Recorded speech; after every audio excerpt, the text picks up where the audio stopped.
Hi, everybody. Welcome to another Prog podcast interview. As you can see, I am very pleased to welcome back the incredible guitarist from Marillion, Mr. Steve Rothery. How you doing, man? I'm good, thanks. How you doing? Good, good. As before we started this, I guess the last we talked about the last time we spoke was for the An Hour Before It's Dark album 2022. I believe we had you on. So, but you're always busy, guy. I mean, I know you guys tour all the time, and there's all these different projects you're involved in. We're here to talk about a new one called Bioscope, which is a collaboration between you and I want to get his name right, Thorsten Quaeschning. Sorry, it's the best I can do. I apologize. Who has now been the band leader for Tangerine Dream now for about 20 years, I guess, is what it looks Something like. like that. Yeah, Yeah, yeah. yeah, He took over from Edgar. Really, Edgar passed the baton, so to speak, to him, and yeah, he's the custodian of the flame. yeah. Very cool. I mean, that band is always up to something. Well, I guess let's start with that because we want to talk a little bit about that, and then we'll touch on the Marillion world, of course, as well, because I know people are always interested in what you guys have going on. But how'd you get connected with him? I guess let's start there. Well, we both did Cruise to the Edge back in 2014. Then we didn't really have any contact until 2018 when he wanted to come along to the Marillion show in Berlin in December, and we arranged to meet for a coffee and a chat, and we just sort of thought, well, it might be interesting to try working together one day. And February of the following year, I flew across to Berlin for a couple of days, and we just had a bit of a play. It was quite promising. And then the following year, in March, he had a solo show in London, and the day after, he had a day off. So he came to the Marillion studio with all his array of keyboards, and we had an afternoon just jamming and improvising, and it went really, really well. It kind of definitely thought, well, there's something here. Um, so kind of just after that was when the pandemic hit, so nothing happened for a while. But then December of the following year, I flew across to Berlin again, and we started collating the ideas, and I would fly over usually once a year, usually in December, and over the course of a few years, we'd gradually build up a stock of interesting ideas. Oh wow. So this has been going on for a while, really, really putting Yeah, stuff together. but if you add all the time we've actually spent in the room together, it's probably only about 5 weeks. But Right. but yeah, it's been quite a long gestation period. Yeah. So, how would you explain the music to somebody? Because it's not, it's a far cry from Marillion, for sure. Yeah, no, it's kind of more cinematic, really. We just do what we do. I mean, Thorsten creates these amazing moods and textures and atmospheres, and I play the guitar and make strange noises over them. It's a very simple Yeah. term, but it's yeah, it's quite like a sort of film soundtrack, I suppose. Yeah. Yeah. But Yeah. at the same time, quite melodic. Loads of great little melodies and melodic hooks in the music. Um, and it's just an amazing experience to make. And so far, the response has been absolutely fantastic. Yeah, and the album, the debut album called Gento it comes out on August 22nd. You guys just put out a second video last week, a few days ago, really. Yeah, that's Very, right on Friday. very, yeah, very cool stuff. It does sound kind of like a soundtrack. That was what I was gonna ask. I mean, were you visualizing certain things when you're putting the stuff together? Is there a concept behind the tunes that you're pulling from?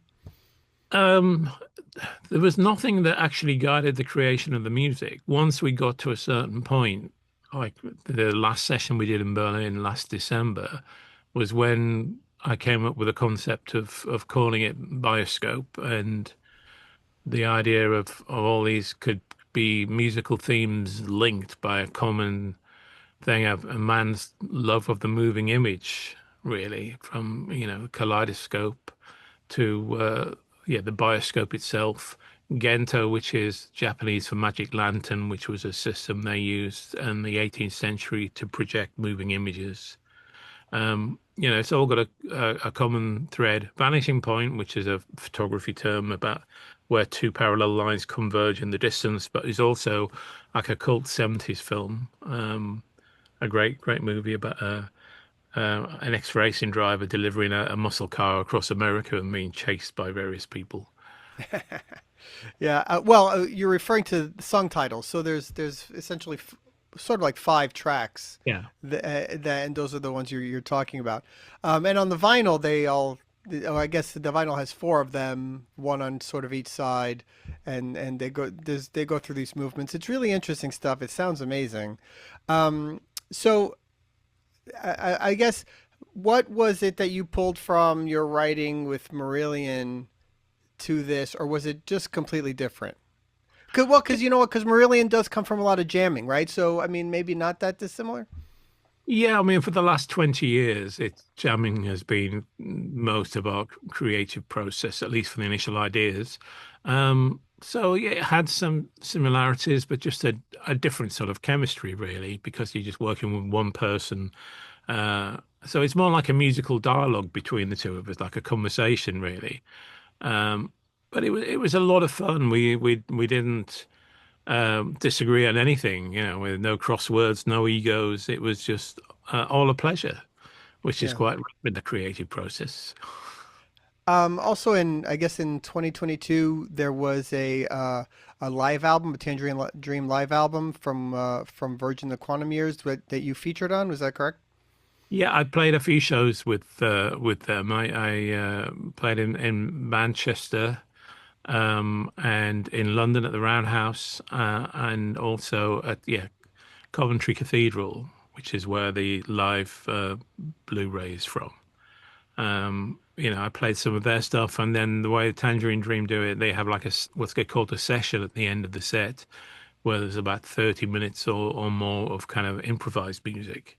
So I suppose that sort of set me in good stead for understanding what worked against that kind of music. Although I think Bioscope is quite a lot different to that because it changed. There's a lot more changes in it. Like in a track like Vanishing Point, it's a 20-minute track, but there's like probably a dozen changes of pace and music in it. Yeah. What what was the experience working with those guys like in that setting? Was there a lot of rehearsal beforehand, or There was a sound check. That was the sum total of any rehearsal. it's funny. So with Marillion, you guys are still touring, right? Last album was out in 2022. Um, I know you guys sort of take a few years between albums. Are you always still talking about writing new music, or is that just sort of off in the distance for a little bit? No, we're back in the studio next month to carry on with the new Marillion album. We're probably about half to two-thirds of the way through it. Oh, wow. I mean, the first half of this year was taken up by the Marillion weekends. We had 8 of those around the world. So, that's kind of pretty much wiped out the first half of this year. But now we'll go back in the studio, like I say, and try and finish it. Yeah. Oh, that's exciting. I didn't realize that it was already that further down the line. There's another Marillion weekend coming up, right? Later this year. Yeah, the last one in December in Utrecht in the Netherlands, followed immediately after by the first ever Bioscope shows. We got 5 shows in Europe. Alex Reeves will be joining us on drums. My good friend Dave Foster on second guitar. Great lights, great sound. Yeah, big video wall, and we've got amazing videos for all the songs. So it's going to be quite spectacular. That is pretty cool. I mean, usually sometimes these sort of side projects don't get a chance to do anything live. For the difficulties of booking shows and all Oh that kind yeah. of stuff. I mean, it's a challenge even on a good day. But so what was that part of the vision from the beginning that you felt that this would work, that do something you want to do live? Uh, it wasn't anything I'd really considered, but as the album came to an end and realizing how much Alex had added to it, having the live drums, it seemed like it would be a good idea and a great way to get the music in front of people. And these are really showcase concerts with the idea that we'll do some more sort of next April, but it depends how long the Marillion album takes and when there's going to be a gap. So it's very hard to put anything in at the moment. But yeah, it's exciting. Yeah, very cool. Do you think this will be something you guys do again? Have you talked about that? Oh no, we'll definitely do another album at least. Yeah, it's too much fun and too painless not to. Nice to do something different, right? I mean, it's to Yeah, get away from the day job. You've also popped up on a recent Steve Hackett live Blu-ray DVD for The Lamb Stands Up at the Royal Albert Hall that he did, I guess from a few months ago, where you play on Fly on a Windshield. An amazing performance, seeing the two of you standing next to each other, playing the guitars. Talk about that a little bit. What was that like? oh, it was great fun. I mean, Steve's a really good friend of mine and you know, one of my major influences, and we've become good friends over the last 10 or 12 years. And yeah, it was fun to do. It was a bit of a strange moment to play because it's pretty static chordally. So you have to work very hard to try and pin something on it melodically that kind of works. And also, it was an arbitrary length. You know, he was going to give me the nod when he wanted to finish it, and it did go on quite a long time. So It does, yeah. yeah, it was quite a challenge to keep on pulling rabbits out of the hat.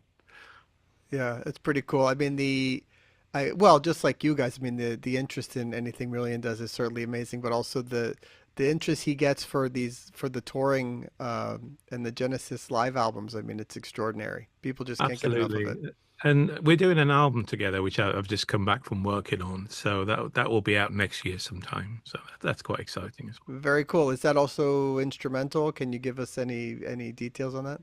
It is instrumental and it's quite cinematic, but in a very different sort of way. Very exciting.